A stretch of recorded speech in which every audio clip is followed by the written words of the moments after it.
Nós estamos expondo aqui na igreja o Evangelho de Marcos. Chegamos no capítulo 3, versículos de 1 a 6. Diz assim a palavra do Senhor: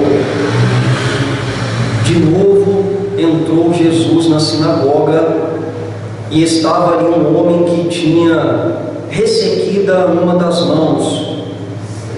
E estavam observando a Jesus para ver se o curaria em dia de sábado, a fim de o acusarem.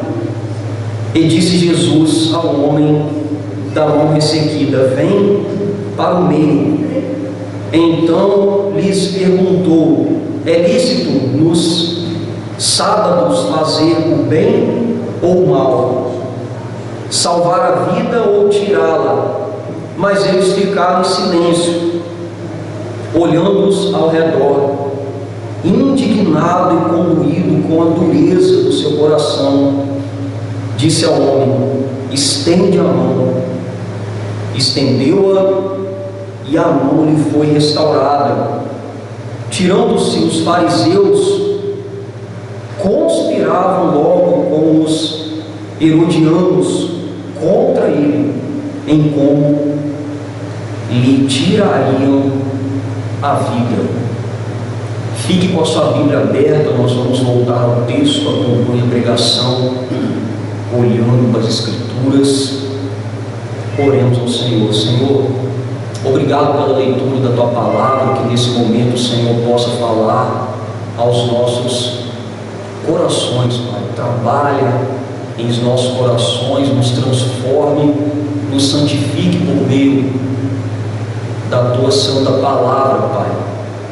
Ilumina nossa mente, o nosso entendimento, seja por nós, nos auxilie, que o Senhor seja glorificado e que o Senhor possa nos abençoar nesse momento, em nome de Cristo. Amém. O Evangelho que temos em mãos foi escrito pelo evangelista João Marcos, depois de Cristo, entre os anos de número 62 a 69 depois de Cristo, depois que Cristo morreu, ressuscitou, ascendeu aos céus. Marcos escreveu essas boas novas para os cristãos que estavam sendo perseguidos naquela época pelo Império Romano, e também com o propósito de fortalecer a fé desses irmãos e anunciar para aquele mundo antigo que Jesus, que havia sido crucificado na cruz, era de fato o Messias poderoso e Salvador do mundo. Depois que Jesus confrontou homens religiosos, fariseus, respondendo às suas acusações acerca da guarda do dia de sábado, dizendo para aqueles homens: o homem é mais importante que o sábado, e eu sou o Senhor do sábado. Nós vimos isso no capítulo 2, versículos de número 23 a 28, que eu estive pregando aqui.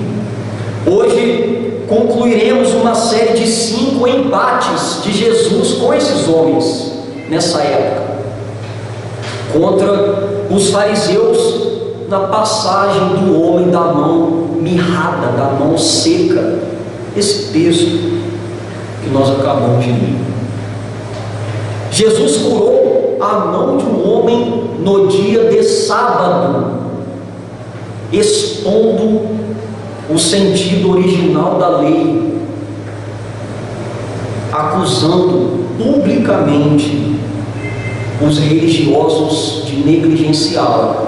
Esses homens fariseus se diziam doutores da lei, e por meio da cura da mão desse homem nós vamos ver que Cristo estava dizendo para eles: vocês não compreenderam o sentido original da lei.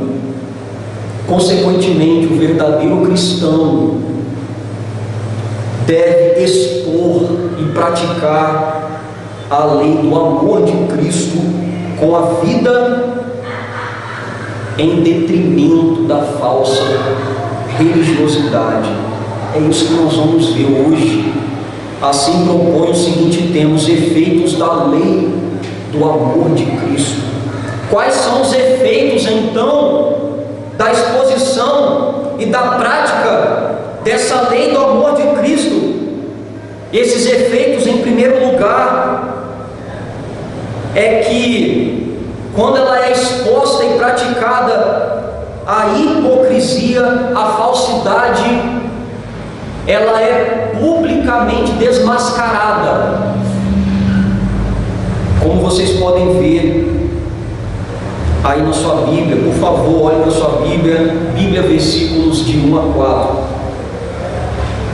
De novo entrou Jesus na sinagoga e estava ali um homem que tinha ressequida uma das mãos.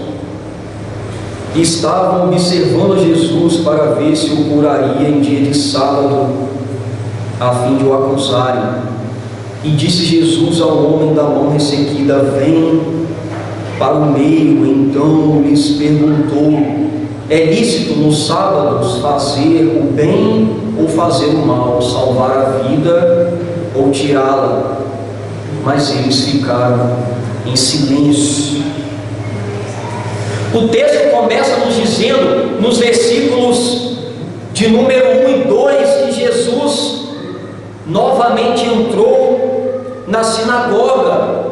A sinagoga era um lugar de reunião, de culto, de adoração, onde a lei de Deus era lida, explicada, eles oravam, eles estavam ali juntamente uns com os outros para adorar o Senhor. E ali estava presente um homem com uma das mãos ressequida. A mão desse homem estava seca, atrofiada.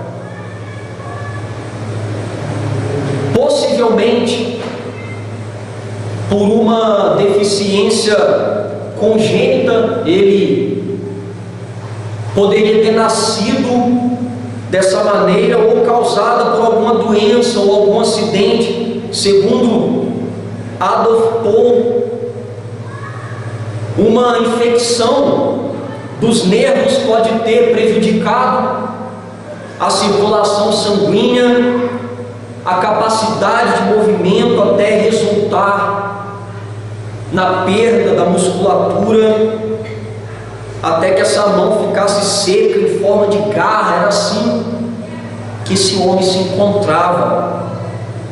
A mesma passagem no Evangelho de Lucas nos informa que Jesus ensinava na sinagoga no dia de sábado, que a mão ressequida do homem era a mão direita, e que Jesus estava sendo observado por escribas e fariseus, mestres da lei e religiosos.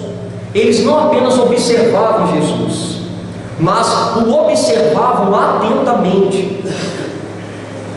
O tempo imperfeito aqui do verbo grego nos mostra uma ação retratada como estando em progresso, denota o sentido de ficar em suspense. Aqueles homens estavam ansiosos, olhando para Cristo, querendo encontrar nele alguma falta.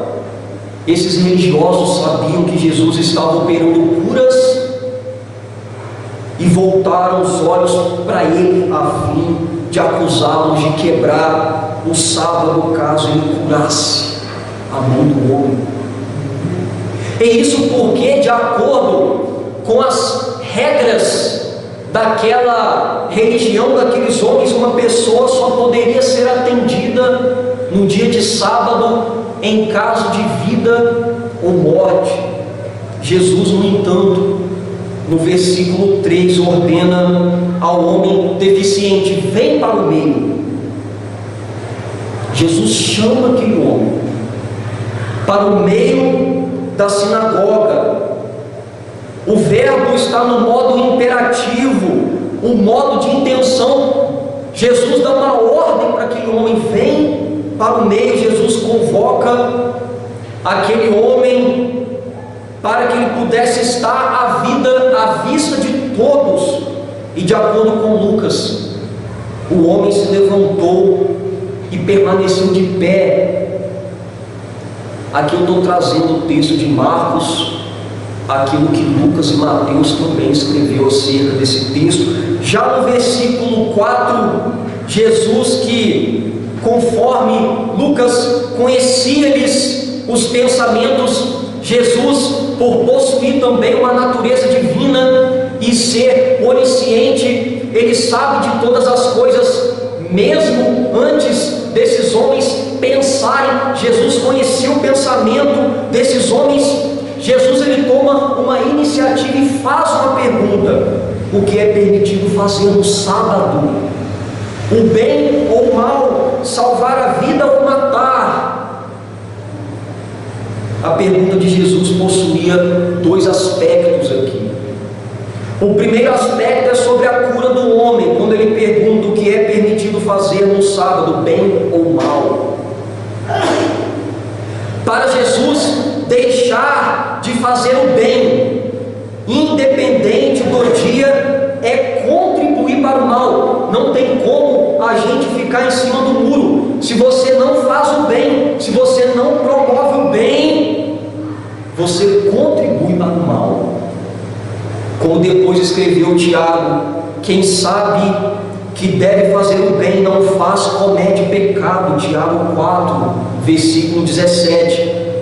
Dessa maneira, Jesus está ensinando que não só é permitido curar, mas que é correto curar no sábado.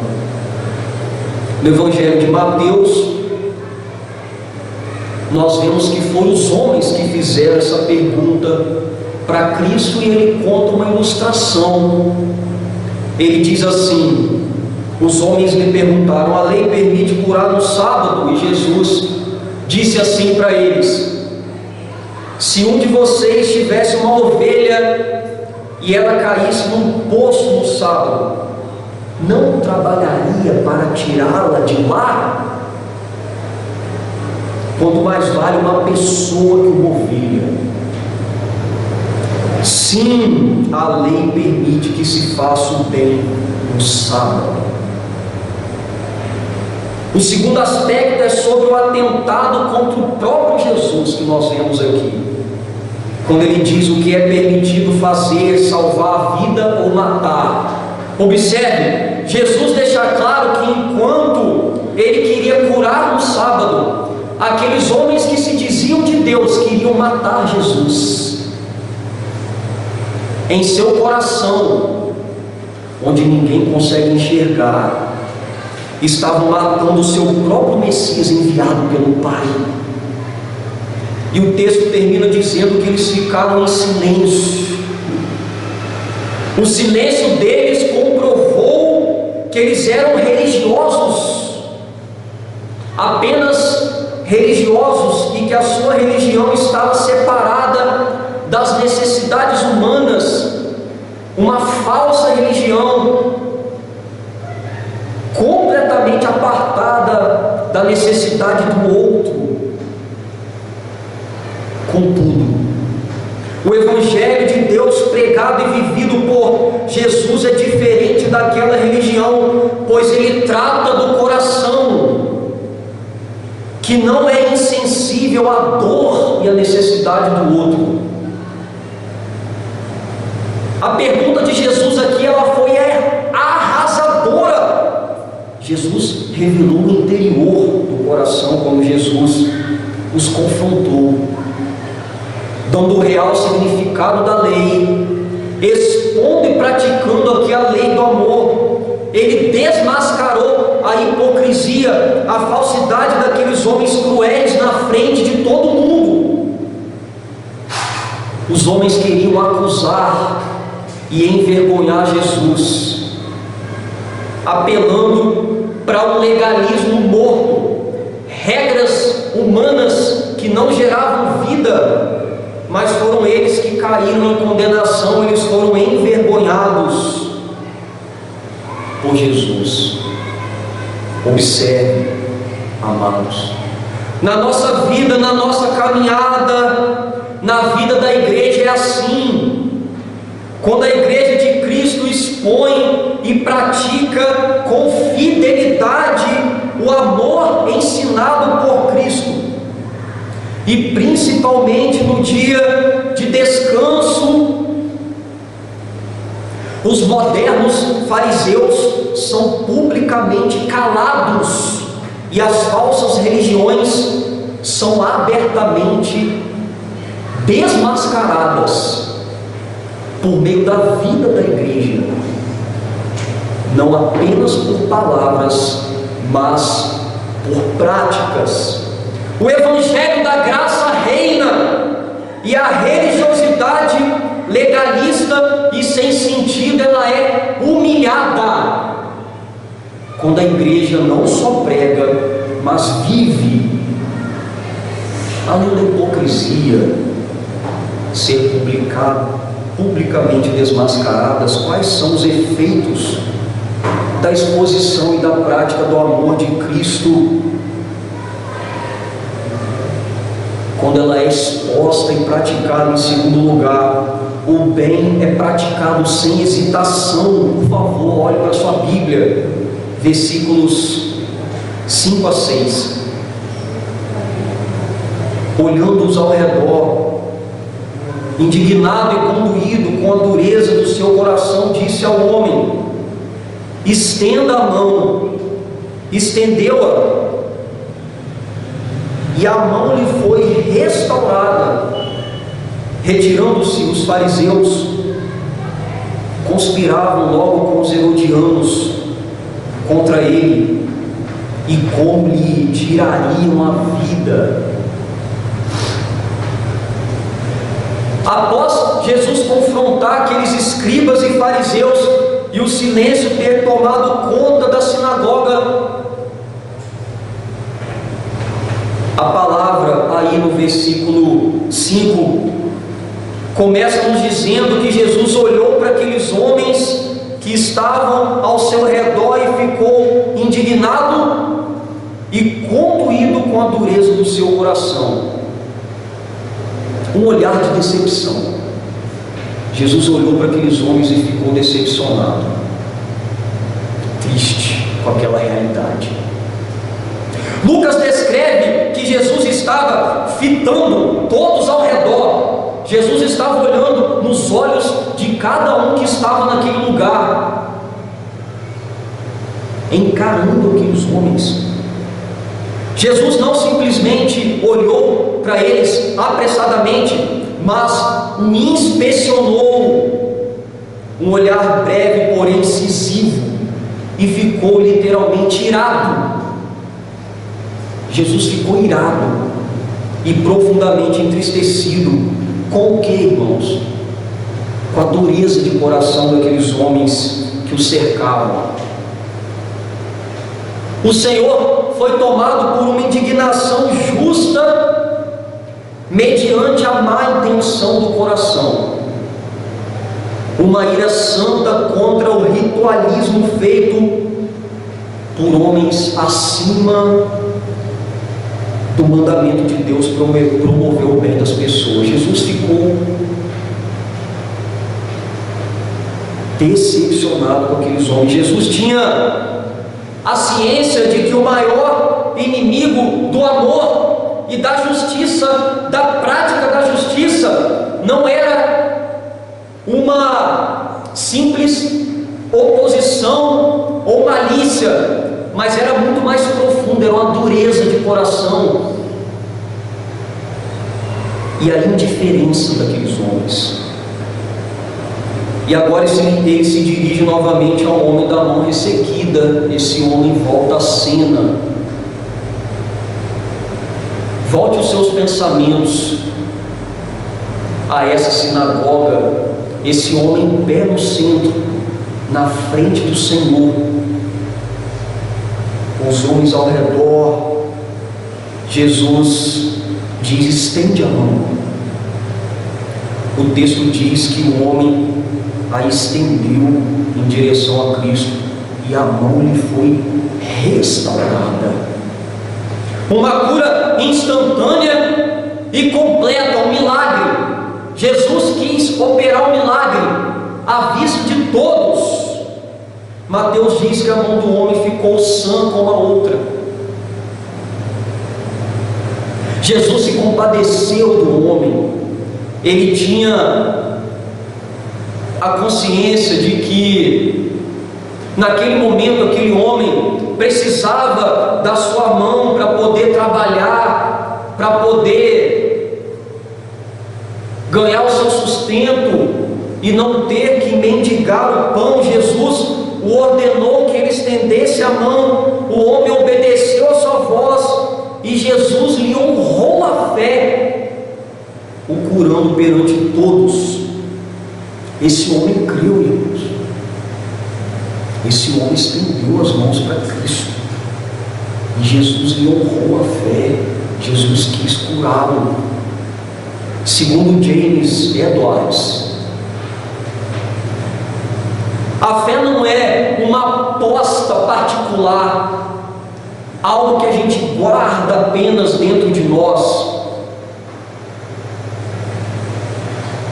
mas uma exposição pública de que Jesus, o único Senhor e Salvador, é digno de confiança, quando não se pode confiar em nenhuma outra esperança. Nós cremos quando deixamos de crer na nossa capacidade e na capacidade de qualquer outro para nos salvar das mazelas do pecado e curar a nossa alma e depositar a nossa vida apenas nas mãos de Cristo. Isso é fé.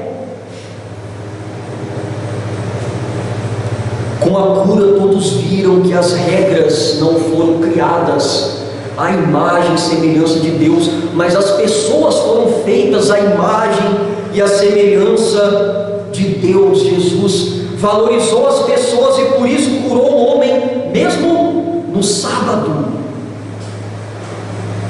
Essa cura nos mostra, irmãos, que Jesus é aquele que não veio apenas curar a mão de um homem, mas é aquele que veio inaugurar um reino perpétuo, um reino de paz, alegria, salvação, um reino de luz para renovar um mundo que outrora foi destroçado pela queda do homem, pelo pecado, e para fazer nova, recriando todas as coisas.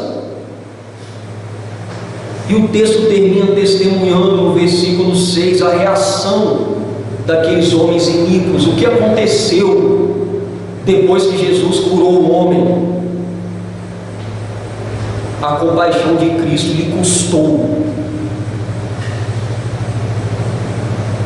Os fariseus e os herodianos começaram a conspirar contra Jesus sobre como poderiam matá-lo. Eles conspiravam não no sentido de dar conselhos uns aos outros, mas de tomar uma decisão. Nós precisamos matar esse homem porque ele tem afrontado a nossa religião. Nós vamos perder o poder sobre as pessoas. E mesmo Jesus, sabendo disso, ele curou o homem. Ele não estava nem aí se ia morrer, se ia viver. Ele curou o homem. Esses homens poderiam ter se maravilhado com a cura. Louvado seja Deus, ele foi curado, reconhecendo o Messias, o Filho de Deus. Mas eles começaram a conspirar contra Jesus. Aqui nessa arte bíblica de James Tissot, nós vemos aqui nessa pintura esses homens religiosos dentro ali da sinagoga se reunindo. Eles saíram, e eles estavam conspirando. Eles queriam matar o Filho de Deus. Fariseus e herodianos se uniram para matar Filho de Deus. O partido religioso judaico dos fariseus era inimigo do partido político romano de Herodes. E uma vez que a pena de morte era executada por Roma, os fariseus precisavam do apoio dos herodianos para condenar e executar Jesus. Os que eram inimigos se uniram para atentar contra Jesus.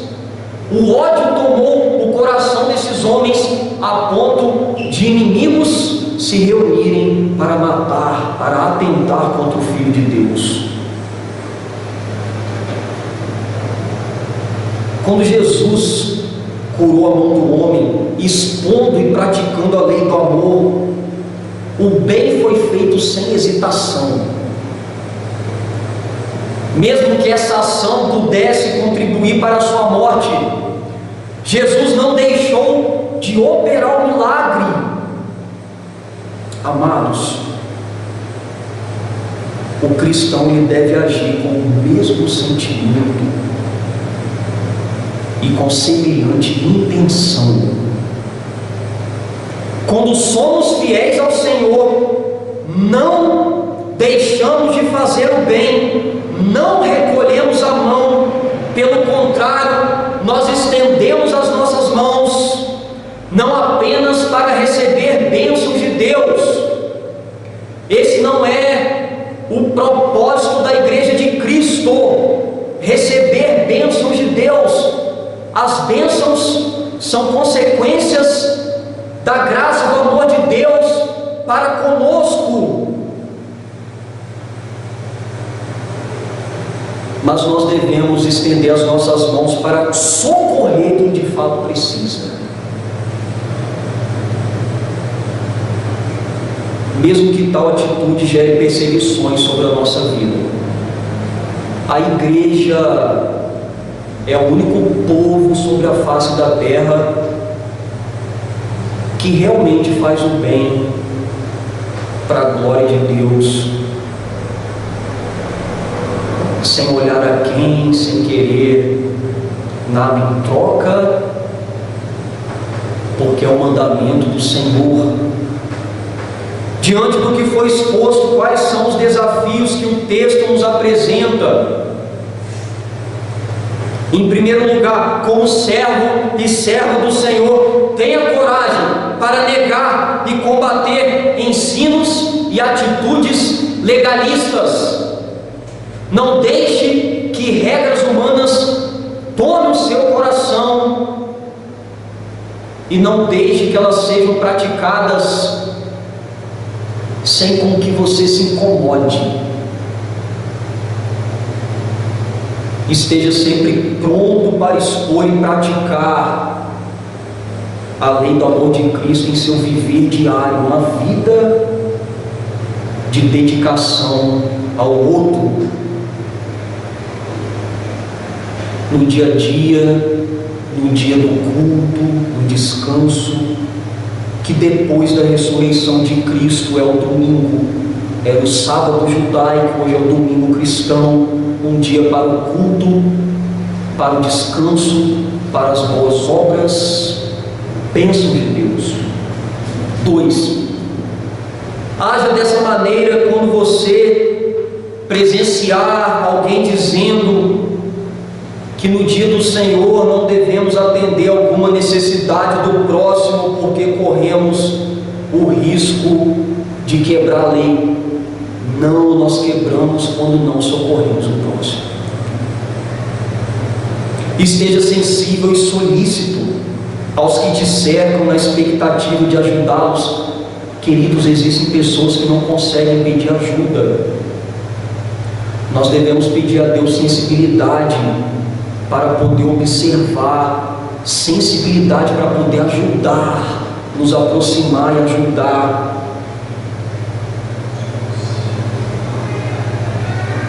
Promovendo o bem, principalmente no dia do descanso, onde estamos mais tranquilos para fazer isso. 3. Instrua os ignorantes em amor e sabedoria, ciente de que é o Senhor que exerce graça e ilumina os corações mais endurecidos. Esses fariseus não tiveram os seus corações iluminados, eles foram confrontados. Existem pessoas que devem ser confrontadas, existem aqueles que devem ser orientados em amor, em sabedoria. Pratique a caridade para a glória de Cristo e por graça. O que é isso? Sem querer nada em troca. Se você fizer algo para alguém, visando, examine o seu coração, o que eu estou fazendo.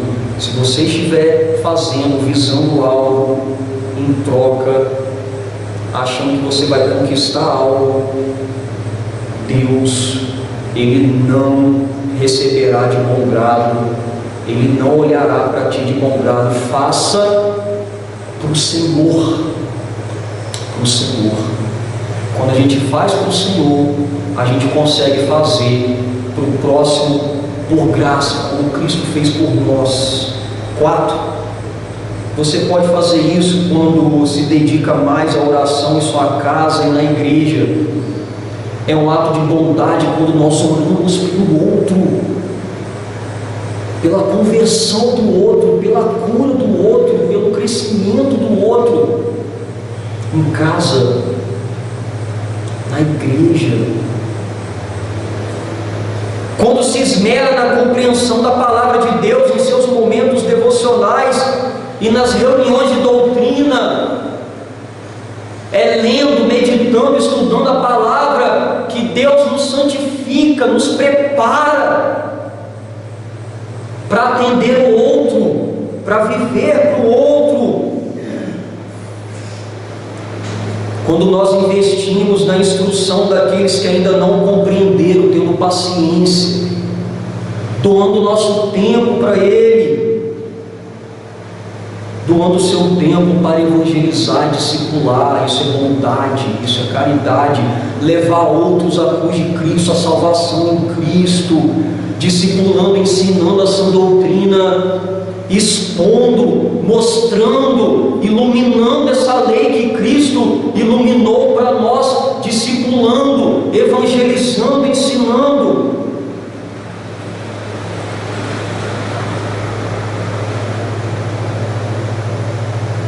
Vivemos assim quando não perdemos a oportunidade de confrontar os religiosos que ferem a sã doutrina e perseguem a igreja. Há momentos que os lobos vorazes, lobos em pele de ovelha, precisam ser confrontados com a verdade.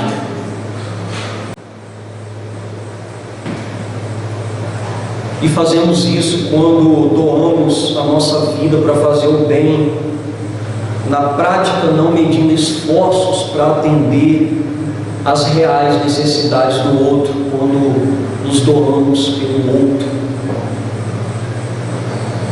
Na noite de hoje, o Senhor, pela sua palavra, nos ensinou que a lei do amor de Cristo é infinitamente superior a meras regras humanas.